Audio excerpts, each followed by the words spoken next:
kapuso, good morning! Narito kami, kung hinahanap nyo kami ha, narito kami sa isang float na ito. Oop! Excited! Excited si Kuya. Okay, narito tayo sa Tanza, Cavite para sa kauna-unahang Lohitor Festival. Good morning, Tanza! Eto si Monica, ang reyna ng Lohitor.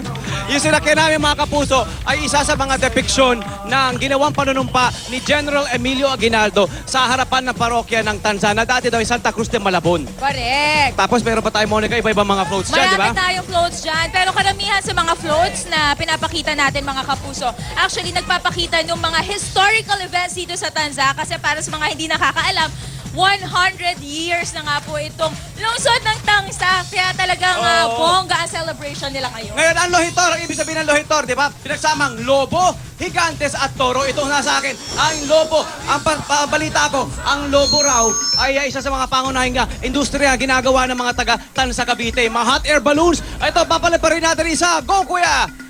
Retaso lamang at kerosina ang ginagamit. Yun! Huwag kayong mag-alala mga kapuso, safe na safe naman po yan. Yan ay lilipad sa open air. Okay, at syempre, lobo, tapos na ako. Ano naman susunod? Ano yung he? Monica. Ito na yung susunod, yung he. Ang ibig sabihin, higantes naman. I wonder kung itong lobong higantes sa tabi ko, pwede kong paliparin. Kuya, pwede ka ba lumipad? Pero hindi mga kapuso, itong mga higantes, pinapakita yung artistic side ng mga taga-Tanza. At syempre, dahil nga 100 years na yung kanilang lungsod, nagbibigay-pugay din sila sa pamamagitan ng mga higantes na to. Ang gaganda, diba? Galing! Pero hindi pa siya natatapos mga kapuso dahil meron pang tour. Ano nga ba yun, Mare? Go, Mare mo ba? Ay! Dali! Kuya! Ay! Saglit lang! Aray ko! Naku, ito na nga ang tour mo, ha? Kasi kanina pa ako sinusuwag-suwag ng mga toro dito sa Tanza.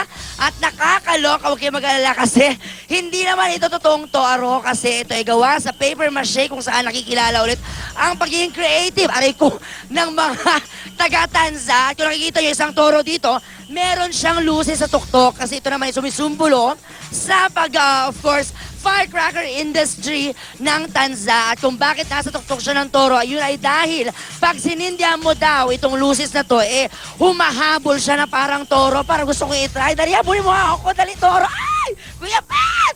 Dali! Aray. Okay, salamat, Bubay! Alam mo si Bubay, dun sa lalaki talaga nagpapahabol yun eh. Hindi dun sa toro eh. Alright, syempre, ang kauna-unahang Lohitor Festival ay may mga pinagmamalaking first. Actually, first time ko makakita nito sa tagal ng pag-document ko sa pagkain. Ito ang Pansit Estasyon. Gawa ni Mami. Mami, ito po Pansit Estasyon ay best-selling dish sa Estasyon ng Tramo. Tama po ba? Tama po. Opo. Tapos nagluluto si Mami ng kanyang base para sa Estasyon, Pansit Estasyon. Ang toge, walang noodles. Toge lamang po. Kasi po, ito po gagawa po nga sa pansistasyon kasi po, Bakit po toge ang ginagamit? Hindi po noodles. Ayaw nyo lang po. yun po talaga ang pansistasyon, yung puntogi lang. Okay, kasi siguro healthy ang healthy living si Mami, di ba? Correct. Ito ang ganda tingnan, no? Oh, tapos Diba? yung kanyang sauce, luglog lamang, tapos binubudburan ng kalamyas o kamyas at syempre hilaw na burong mangga. Syempre ito, Mon. Ang sarap. Kung yan yung main dish, ito naman may pang-imagasin tayo. Ito yung kanilang version naman daw ng palaman. Ang salagunday. Tingnan nyo, ang ganda-ganda. Ito, Mami, tama ba gawa to sa gabi naman? Opo, gawa po sa gabi. Dabi malagkit, naggalapong. Yun, tapos nilalagyan natin ng latik na tinatawag. Itong salagunday, masarap yan ipalaman sa mga tinapay, pero masarap din yung kainin lang na mag-isa, di ba, Mami? Ayun. Ito naman si Arn. Ito, para to si Arn. Kung Ay, pare sa siyempre. pagkain, sabi Bakit mo sa nga, Kuya pagkain Pep. ako mauuna? Pero ang totoo, nandiyan si Arn dahil sa napakagaganda at mga gwapong kasama natin sa likod ng mga mutya at ginoong Tanza. Good morning po sa inyo. Ang gaganda. Oh, Arn, ano ba yung mga produkto mo dyan? At meron pa sila rito pork chicharon. At may mga handicrafts pa. At meron silang sopas. Sopas Tanza. Yun, walang sabaw yan. Ha? Oh. Oh. Sarap.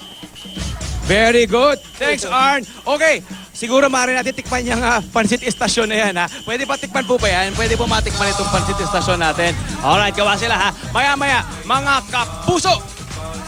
Eto, abangan ninyo ang aming paghanap sa mukhang liwayway na yan, ha? At itong si Bubay, hindi na makatiis. Si hindi na makatiis, Bubay, anong ginagawa mo riyan? Naku, syempre, ito mamimigay na tayo ng pansit istasyon kina Mami para naman lahat tayo talaga naman share.